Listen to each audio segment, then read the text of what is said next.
आज जिम ब्लकको तेस्रो दिन। यसो चोकतिर चिया पिउन गएको, यहाँ हाम्रो दुईजना नेताहरूको खत्रै भाषण भइरहेको रहेछ। सरहरू म भोलिबाट कपी कलम बोकेर आउँछु, ज्ञानका कुराहरू नोट गरौँला भनेर चिया पिएर हामी जिमतिर लाग्यौँ। आज सुवर्ण सरको लेगको एक्सर्साइज। सर लेग्सको एक्सर्साइज गर्न त गाह्रो हुन्छ भन्दै हुनुहुन्थ्यो। अहिले मजाले हिँडेर आउनुभयो। एक्सर्साइज गरेपछि अलिकति हिँड्न गाह्रो हुन्छ, त्यति मात्र फरक हो भनेर आजको पहिलो एक्सर्साइज सुरु गऱ्यौँ। Squat 4 sets 8 to 12 repetitions. Sir squat कसरी गर्ने भन्दै हुनुहुन्थ्यो। सानो बेला स्कुलमा जसरी उठबस गर्नुभयो नि, हो सेम त्यस्तै हो भनेर सिकाएँ। सर कस्तो फिल भइरहेको छ त भनेको, घरमा बुढीले पसलबाट ग्यास ल्याउनु न भनेर भन्थे, त्यस्तै फिल भइरहेछ भन्नुभयो। काँधमा जिम्मेवारी बोकेर हिँडेको मान्छे यो त थोरै भयो, अर्को 10 केजीको जिम्मेवारी थपिदिउँ त भनेको, फेरि आज पनि कान सुन्नु भएन कि क्या हो भनेर मेरो पालो अर्को जिम्मेवारी थपिदिएँ। अर्को लास्ट एउटा जिम्मेवारी थपिदिन्छु भनेको, हुँदैन हुँदैन भन्नुभयो। त्यसपछि सर मलाई यसो हेल्प गरौँ न भनेको त सरले त अघिको रिस पुग्नु भएछ कि के हो, झन् पो थिचिदिनु भयो त। सर थिच्ने होइन उचाल्ने हो भनेर सम्झाएँ। त्यसपछि leg press 4 sets 10 to 15 repetitions. Sir leg press गर्दै हुनुहुन्थ्यो, साइकल चलाएको याद आयो भनेर साइकल चलाउन थाल्नुभयो त।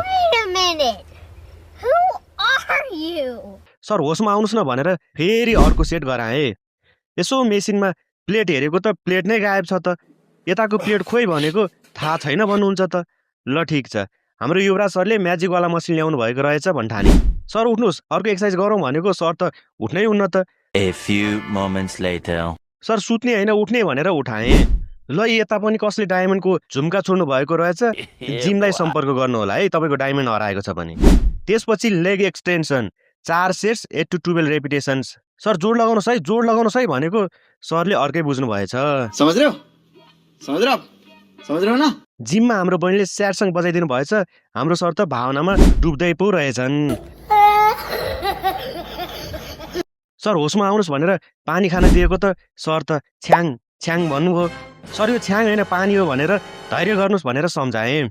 त्यसपछि lying leg curl 4 sets 8 to 12 रेपिटेसन्स र काफ रेजेज 4 सेट्स 10 to 15 रेपिटेसन्स गर्न लगाएँ।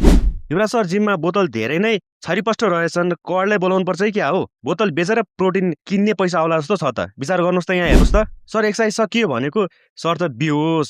जाम सर भनेर भनेको त मलाई घरसम्म पुऱ्याइदिनुहोस् न, म त हिँड्नै सकिनँ भन्नुहुन्छ त। ल हुन्छ भन्दै आजको ब्लग यति नै।